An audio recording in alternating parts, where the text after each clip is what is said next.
In 1924, a 17-year-old German kid with no college degree, no driver's license, and a dream about an engine woke up and decided to spend the rest of his life building something that had never existed. 60 years later, every major car company in the world had tried to copy it. They all failed, except one, and that one almost went bankrupt doing it. This is the story of the Wankel Rotary engine, the most elegant, most frustrating, and most fuel-hungry engine design of the 20th century. And the reason it never conquered America has less to do with engineering than it does with politics, oil, and one of the greatest corporate betrayals in automotive history. To understand why the Rotary mattered, you have to understand what the car industry looked like in the late 1950s. The piston engine, the same basic design that Nicholas Otto had come up with back in the 1870s, had been king for nearly a century. Pistons go up, pistons go down, crankshaft turns, wheels spin. Simple enough. But it had problems, real ones.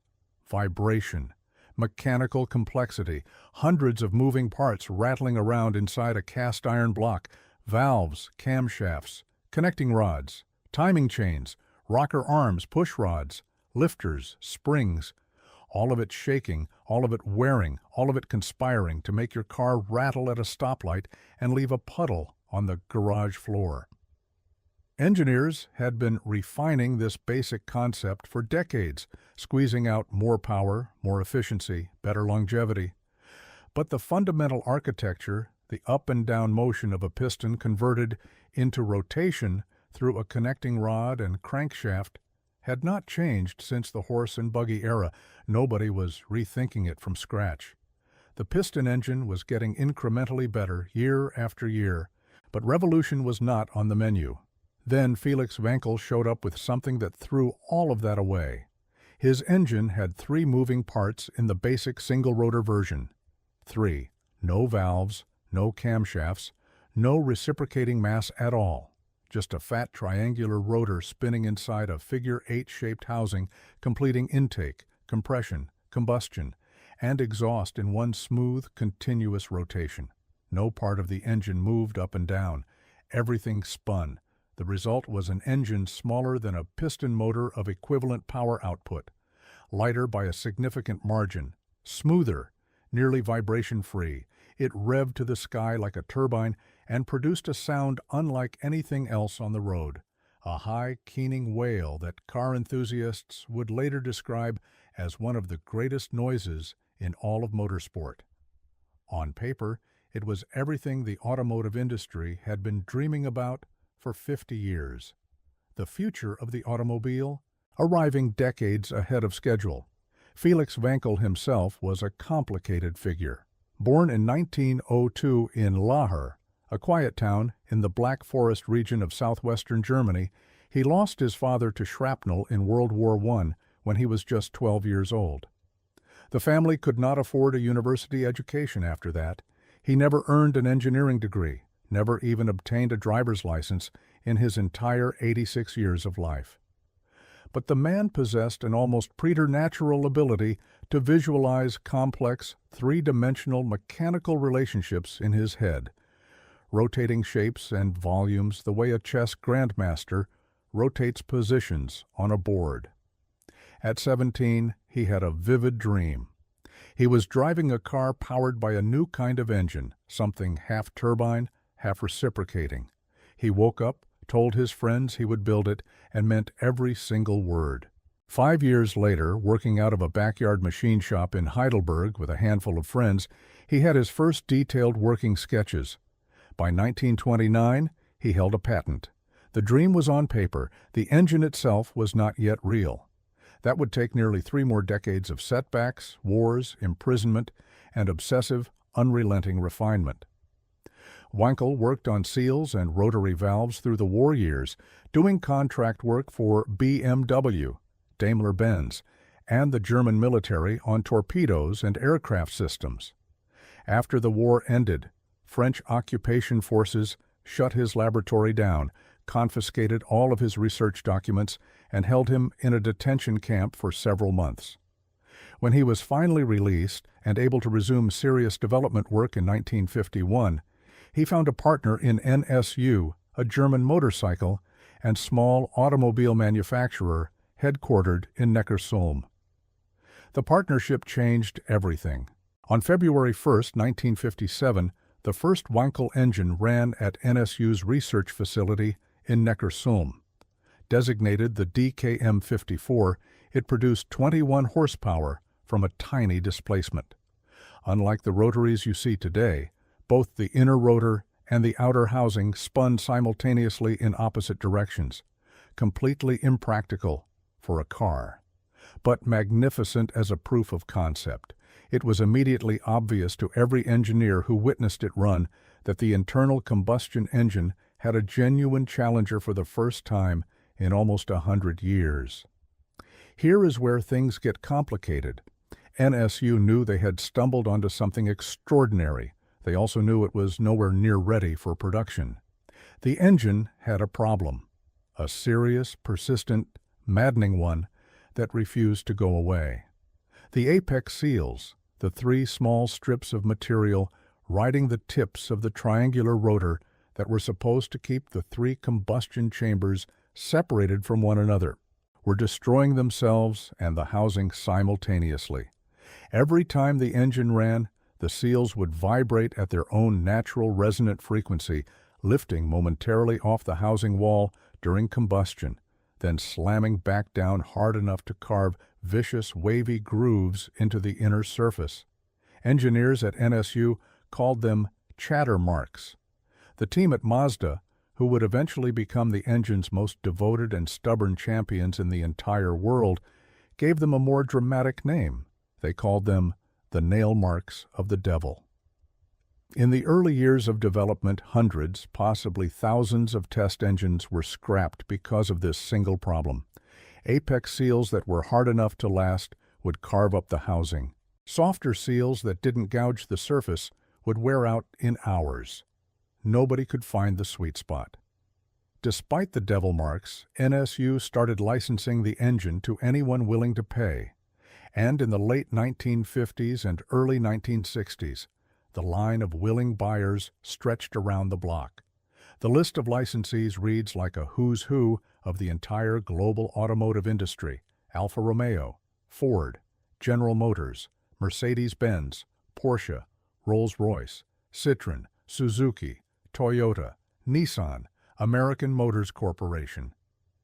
Every single one of them looked at the rotary's potential, the compact dimensions, the featherweight mass, the turbine-smooth power delivery, the absence of reciprocating vibration, and saw the piston engine's obituary being drafted. Industry analysts in the early 1970s were confidently predicting that the majority of the world's automobile production would convert to rotary power within 10 to 15 years. The conventional engine's days looked numbered, or so everybody believed. Everybody was wrong. NSU learned this lesson the hardest way possible. In 1967, they released the Row 80, a genuinely advanced luxury sedan with sleek aerodynamics, front-wheel drive, and a twin-rotor Wankel engine producing 115 horsepower. It was named European Car of the Year in 1968. Beautiful machine, terrible reliability. The apex seals chewed themselves apart in regular driving. Owners were bringing cars back with dead engines at 20,000 miles, sometimes less. The warranty costs were catastrophic. NSU had to replace entire engines at their own expense, over and over, for thousands of customers. The financial bleeding never stopped. Within a few years, NSU was absorbed into the Volkswagen Group and merged into what became Audi. The Row 80 was discontinued. The brand was dead. The car that was supposed to prove the rotary could replace the piston engine instead proved that it might destroy the company that built it. This was the cautionary tale every other manufacturer should have paid closer attention to. In the United States, the first company through the door was Curtiss-Wright, the legendary aircraft engine manufacturer that had produced more than 142,000 engines for Allied planes during World War II. By the late 50s, Curtiss-Wright was desperate for a new product line after badly fumbling the transition from propeller-driven aircraft to jet engines. In October 1958, they paid $2.1 million and a 5% royalty on all future sales for the first American Wankel license, securing exclusive sublicensing rights for the entire United States. They installed a brilliant German-born engineer named Max Bentele, who had already traveled to NSU and personally evaluated the engine's potential as head of their rotary development program. Under Bentele's watch, Curtiss-Wright made legitimate progress on seal design, cooling architecture, and combustion efficiency, pioneering innovations that other licensees would later adopt. But the most important thing Curtiss-Wright did was strategic, not technical. They became the sole American gatekeeper for Wankel technology. Every company in the country that wanted a rotary engine had to negotiate with Curtiss-Wright first. And then the biggest player of them all came calling. In November 1970, General Motors President Ed Cole authorized the payment of $50 million for the right to build Wankel engines, $50 million, in 1970 dollars. Adjusted for inflation, that figure lands well north of $400 million in today's money. Cole was not known for caution. He personally oversaw the rotary program, making the drive from his Detroit office to the GM Technical Center in Warren, Michigan, twice every week to take direct hands-on charge of the engineering effort. His chief of rotary research was Bob Templin, but Cole was the true driving force behind the project. The plan was staggeringly ambitious. A two-rotor engine displacing 206 cubic inches, designated the RC-2206, would debut as a performance option in the 1974 Chevrolet Vega. From there, it would cascade across the entire General Motors portfolio: Chevrolet, Buick, Oldsmobile, Pontiac. They even constructed a stunning mid-engine Corvette prototype powered by a four-rotor Wankel mounted behind the passenger compartment, debuting to gasps at the 1973 Paris Auto Show. Popular Science ran a breathless cover story. Motor Trend predicted a full-scale revolution. Cole told the press he understood the Wankel cycle completely and knew precisely what made it work. Turns out, he did not. GM's approach was characteristically bold and characteristically bullheaded. Where Mazda and NSU used lightweight aluminum housings to manage the engine's considerable waste heat, GM initially built theirs from nodular cast iron. The reasoning was durability. Iron is stronger. It resists surface wear better. Iron lasts. But iron does not shed heat the way aluminum does, and the Wankel produces a tremendous amount of waste heat because of its combustion chamber geometry, which we will get into shortly. After roughly 15,000 miles of testing, the rotor tip seals in the cast iron configuration were gouging themselves to pieces. GM switched to aluminum housings. That solved the heat dissipation issue. But the fuel economy numbers were devastating. Motor Trend reported the Vega rotary prototype was returning 16 to 18 miles per gallon under test conditions. The standard piston engine Vega managed 20 to 26. In early 1973, that gap was merely concerning. By October of that year, it became existential. On October 6, 1973, Egypt and Syria launched a coordinated surprise attack on Israel. The Yom Kippur War triggered an Arab oil embargo against the United States that would reshape the American automobile industry for a generation. Gasoline prices tripled almost overnight. Americans sat in lines at filling stations for hours, sometimes the entire day, waiting for fuel that might not even be available by the time they reached the pump. Fistfights broke out. Rationing was imposed in some states. Suddenly, fuel economy was not a marketing bullet point on a brochure. It was the single most important metric in the entire automobile industry, overnight. GM's engineers were working around the clock now, sleeping on cots at the tech center, trying desperately to solve a three-variable problem that refused to cooperate: emissions, fuel economy, durability. Every time they improved one parameter, the other two degraded. Move the spark plugs closer together, Mazda style, to reduce hydrocarbon emissions. Fuel economy drops even further. Tune the engine hotter with wider spark plug spacing for better mileage. The seals start failing at accelerated rates. Try to improve durability by detuning. Emissions spike and fuel economy stays terrible. Ed Cole and his chief engineer Frank Winchell took personal command and ordered every other rotary project at GM canceled to focus all available resources on the Vega engine. It was not enough. By November 1973, the problems were stacking up faster than any team could solve them.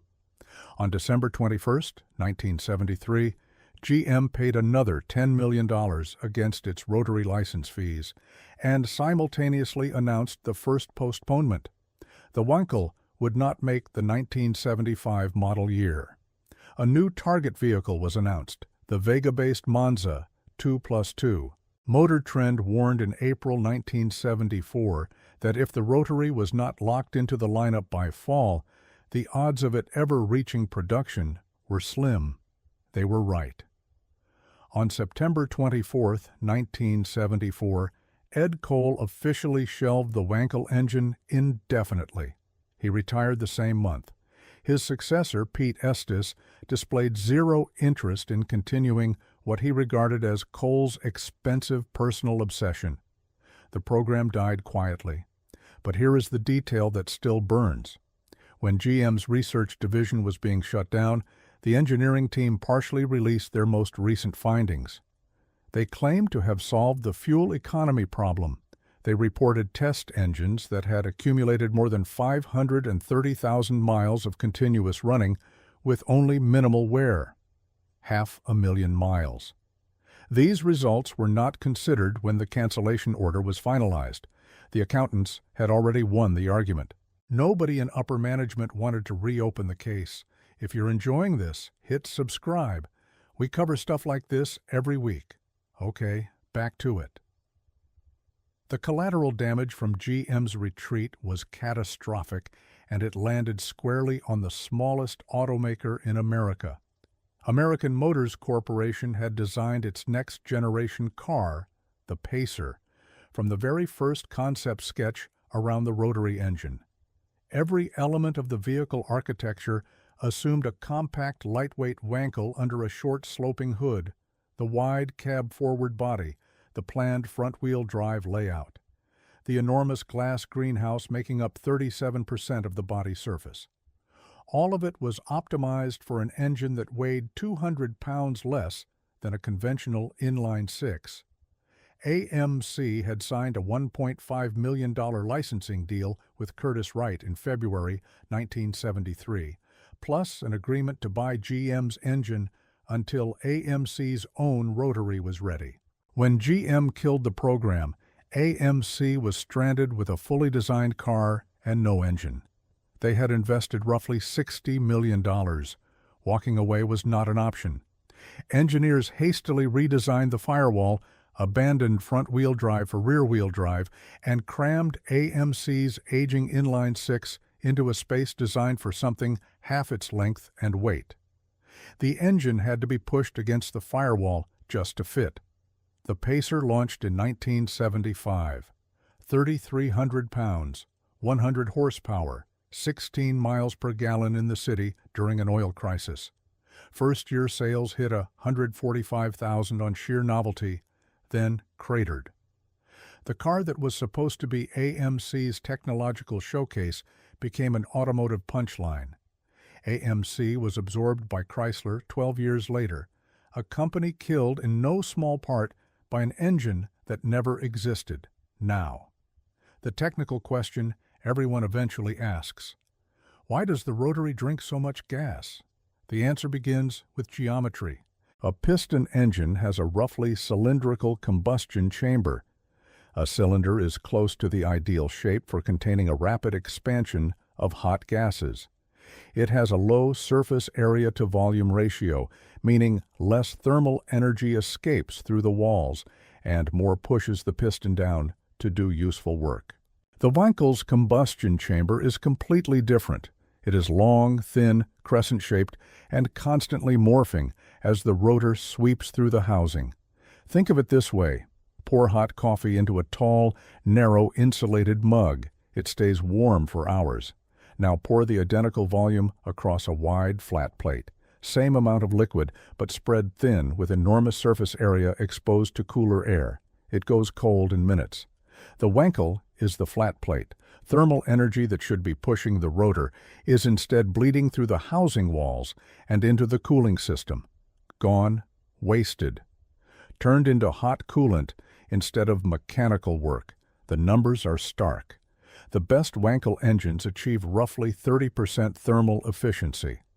A well-designed modern piston engine manages 40% or better. That 10-point gap means the rotary needs approximately a third more fuel to produce the same mechanical output. At the gas pump, that is the difference between 25 miles per gallon and 17.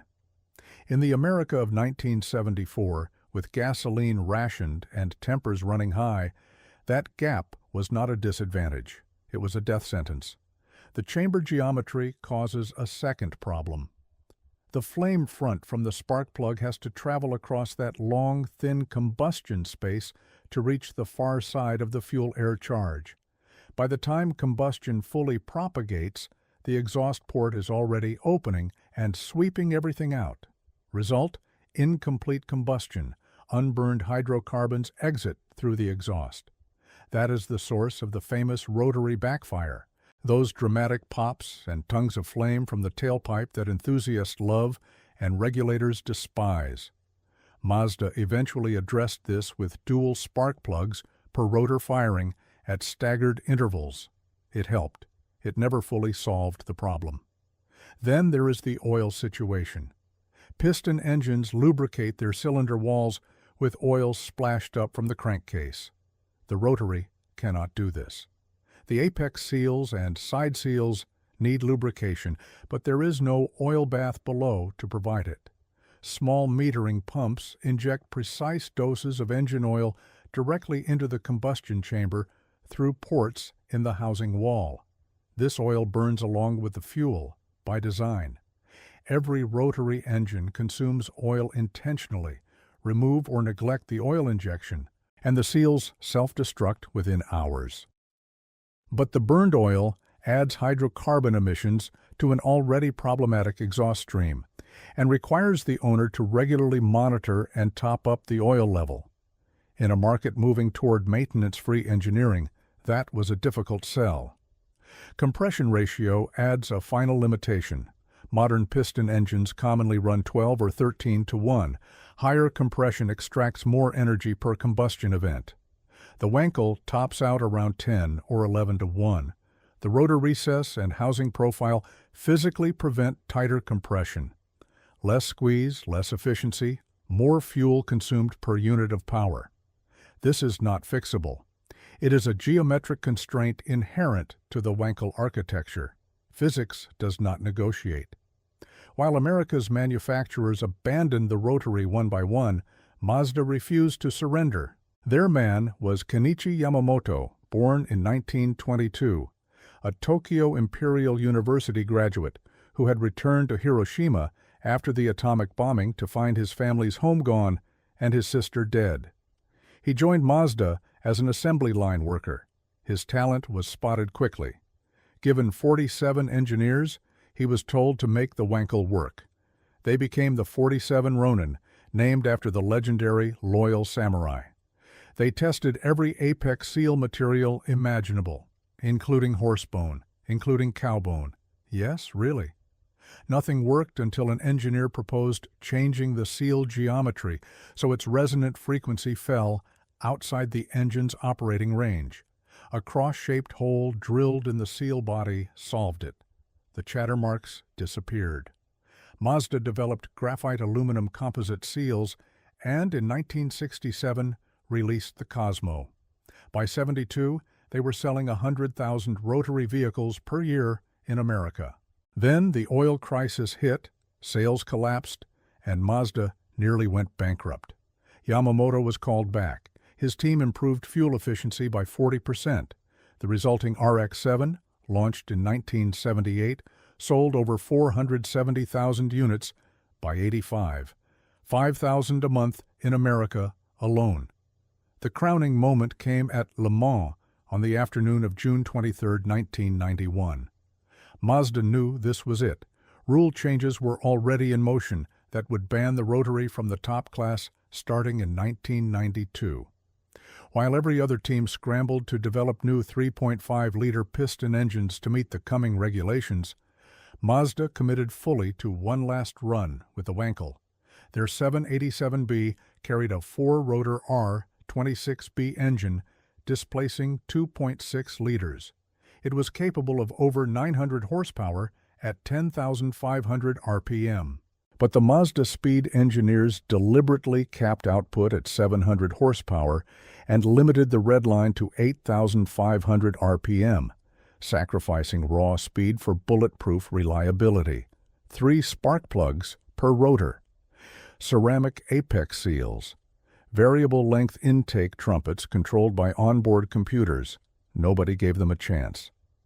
The car qualified 23rd, but as the hours ground on through the night, the faster cars began to break. One by one, the new 3.5-liter machines retired with mechanical failures. The Mercedes dropped out with engine trouble. By 4 in the morning, the Mazda was third. With 3 hours left, it was second. Then the leading Sauber retired, and the little orange and green Mazda was in front. Johnny Herbert, recovering from career-threatening leg injuries sustained in a 1988 crash, drove the final stint and brought it home. Over 24 hours and 362 laps, the winning car needed just one oil top-up, one set of brakes, and one nose change. Post-race teardown revealed the engine showed virtually no wear. The engineers said it could have run another full 24-hour race without rebuild. It remains the only non-piston engine victory in the history of Le Mans. The following year, rotary engines were officially excluded from the top class. Mazda had seized their one and only window and driven through it at 8,000 revolutions per minute. The rotary persisted through the RX-7 until 95 in North America, and the RX-8 until 2012, when emissions rules finally caught up for good. The RX-8's Renesis engine, despite being a genuine leap in rotary technology with side-mounted exhaust ports that reduced hydrocarbon blowby, could not meet Euro 5 emission standards.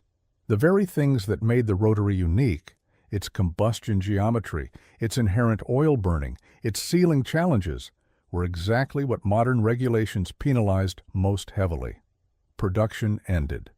For the first time since 1967, Mazda had no rotary-powered car in its lineup, but the engine was not quite finished.